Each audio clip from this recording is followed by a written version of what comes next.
آسیب محبت۔ میں برسوں سے شہر کے اس پارک میں سینہ تانے کھڑا ہوں۔ مجھ پر کئی موسم آ کر گزر گئے۔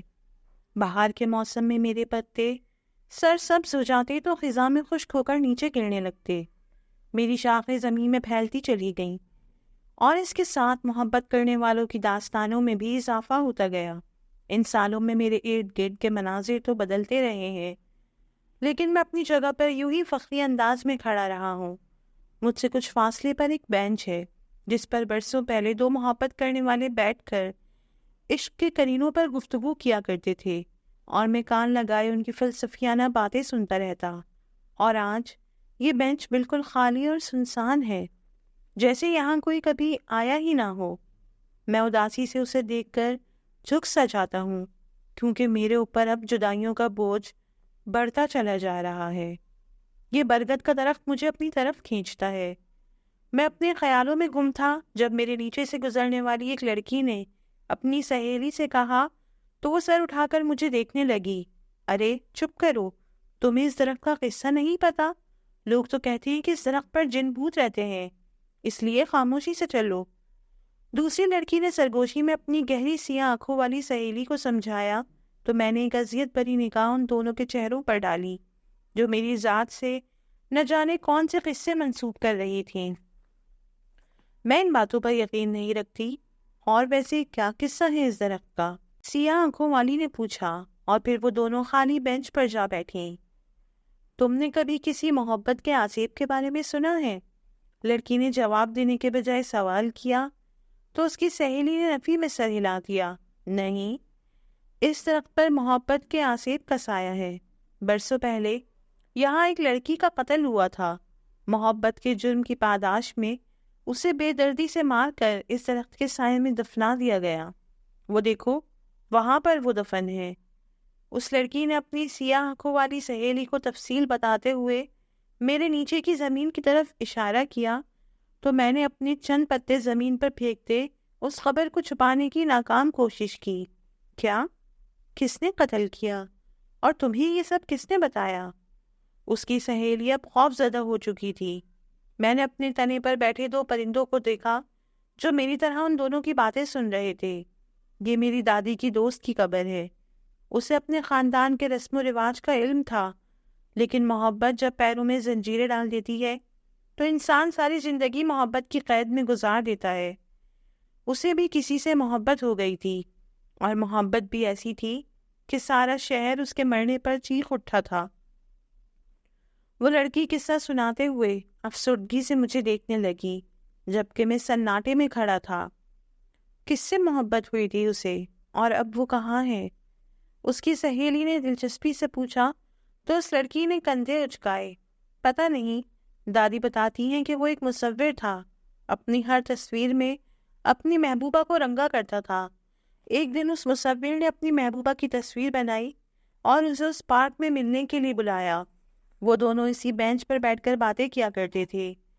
وہ لڑکی گھر والوں سے چھپ کر یہاں آ تو گئی، لیکن کسی نے اس کے گھر والوں کو اطلاع کر دی اور اس کا غیرت مند بھائی پسٹل لے کر یہاں آ گیا۔ پوری 5 گولیاں اس کے سینے میں اتارنے کے بعد اسے کسی قبرستان میں دفنانے کے بجائے اسی درخت کے نیچے دفنا دیا تاکہ وہ سب کے لیے عبرت کا نشان بنے اور کوئی لڑکی دوبارہ محبت کرنے کی غلطی نہ کرے۔ اس لڑکی کی آواز میں نمی تیرنے لگی تو ہوا کی وجہ سے میرے پتے جھومنے لگے اور میری سسکیاں ہوا کے شور میں ہی کہیں گم ہو گئیں۔ اتنا ظلم! اس مصور نے اس کے بھائی سے بدلہ نہیں لیا؟ اس لڑکی کی سہیلی نے پوچھا تو اس نے گردن اٹھا کر میرے نیچے موجود قبر پر نگاہ ڈالی۔ وہ جب یہاں آیا تو اسے قبر میں دفنایا جا چکا تھا۔ وہ اس کی قبر پر بیٹھ کر چیختا چلاتا رہا، اس کا نام پکارتا رہا۔ یہ ساری زمین اس کے خون سے سرخ ہو گئی تھی۔ یہ دیکھو، اب باقی سارا پارک سرسبز ہے، لیکن جہاں اس کا خون بہا تھا وہاں آج تک گھاس نہیں اگی۔ یہ زمین آج بھی سرخ نظر آتی ہے۔ اس کا بھائی اسے عبرت بنانا چاہتا تھا، لیکن اس کی محبت امر ہو گئی، اور وہ مصور بھی کہیں چلا گیا۔ اب تو شاید مر گیا ہو، اس لڑکی نے افسوس سے کہا تو اس کی سیاہ آنکھوں والی سہیلی اٹھ کر میرے قریب آئی۔ ارے وہاں مت جاؤ، لوگ کہتے ہیں کہ اس لڑکی کی روح اس درخت میں رہتی ہے۔ وہ لڑکی خوف زدہ سی بولی، لیکن اس کی سہیلی نے میرے سائے میں بیٹھتے اس قبر کی مٹی اپنے ہاتھوں میں اٹھائی جس میں سرخ گلاب کی پتیاں موجود تھیں۔ اس پر گلاب کون رکھتا ہے؟ اس نے گردن موڑتے ہوئے پوچھا۔ پتہ نہیں، میں تو یہاں بہت کم آتی ہوں، مجھے اس پارک سے ڈر لگتا ہے۔ چلو اب گھر چلیں، شام ہو گئی ہے۔ اس لڑکی نے آگے بڑھتے اپنی سہیلی کو اٹھانا چاہا، مگر وہ میرے تنے پر گنجے 2 ناموں کو دیکھنے لگی۔ یہ ان دونوں کے نام ہیں نا؟ یہ کس نے یہاں لکھے ہیں؟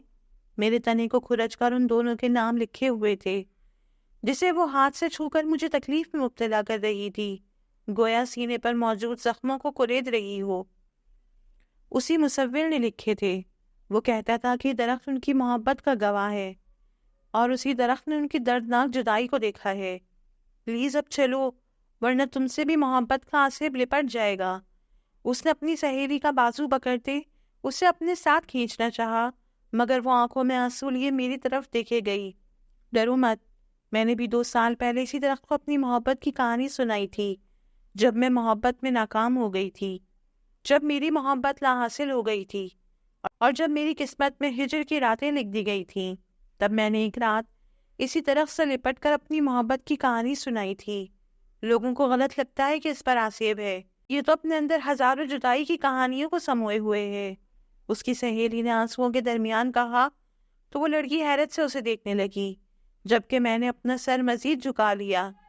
کیا مطلب، تمہیں بھی کبھی محبت ہوئی ہے؟ وہ حیرت زدہ تھی۔ ہاں، اور ٹوٹ کے ہوئی تھی، مگر سچی محبتیں اکثر ناکامی رہ جاتی ہیں۔ اس درخت سے مجھے بہت انسیت تھی۔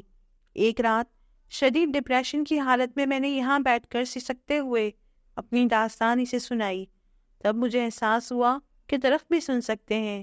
کتنا عجیب ہے نا؟ وہ آخر میں کھوکھلا سا ہنسی تو مجھے اس کے قہقہوں سے خوف آنے لگا۔ یار چلو گھر چلیں، اس برگد کو تم نے اپنی کہانی سنا کر ہمیشہ ہمیشہ کے لیے جدائی اپنی قسمت میں لکھوا لی ہے۔ چلو، مجھے بہت ڈر لگ رہا ہے۔ وہ اپنی سہیلی کو زبردستی پکڑے تیز تیز قدموں سے چلتی باہر کی طرف بڑھی، جہاں سے ایک بوڑھا آدمی ایک ہاتھ سے لاٹھی گھسیٹتا دوسرے ہاتھ میں گلاب کی پھولوں کی پتیاں لیے میری طرف بڑھ رہا تھا۔ اس بوڑھے آدمی نے میرے قریب پہنچتے پھولوں کی پتیاں قبر پر ڈالی اور زمین پر بیٹھ کر اپنا سر قبر پر رکھ دیا۔ سنو، اس گہری سیاہ آنکھوں والی لڑکی نے پلٹ کر اپنی دوست کو پکارا۔ ہاں، وہ اس کی نگاہوں کا تعاقب کرتی آدمی کو دیکھنے لگی۔ اپنی دادی کو بتانا کہ مصور مرا نہیں ہے، وہ آج بھی اپنی محبوبہ کی قبر پر پھول چڑھانے آتا ہے۔ اس کی نگاہیں میرے سائے میں بیٹھے بوڑھے آدمی پر تھیں، جبکہ اس کی دوست نے حیرت سے اسے دیکھا، مگر وہ مزید کچھ کہے بنا پارک سے نکل گئی، اور وہ مصور ابھی تک قبر سے لپٹا آنسو بہا رہا تھا۔ میں برگد کا درخت اور میرے نیچے بیٹھا مصور اکثر پارک میں آنے والوں کو خوف زدہ کر دیا کرتے ہیں، لیکن کوئی یہ نہیں جانتا کہ ہم دونوں خود کس اذیت کا شکار ہیں۔ شاید لوگ ٹھیک کہتے ہیں کہ مجھ پر محبت کے آصف کا سایہ ہے اور درختوں کی عمریں بھی لمبی ہوتی ہیں۔ یہ مصور تو شاید کچھ سالوں بعد مر جائے، لیکن مجھے محبت کی اذیت کو سہنے کے لیے نہ جانے کب تک زندہ رہنا ہوگا۔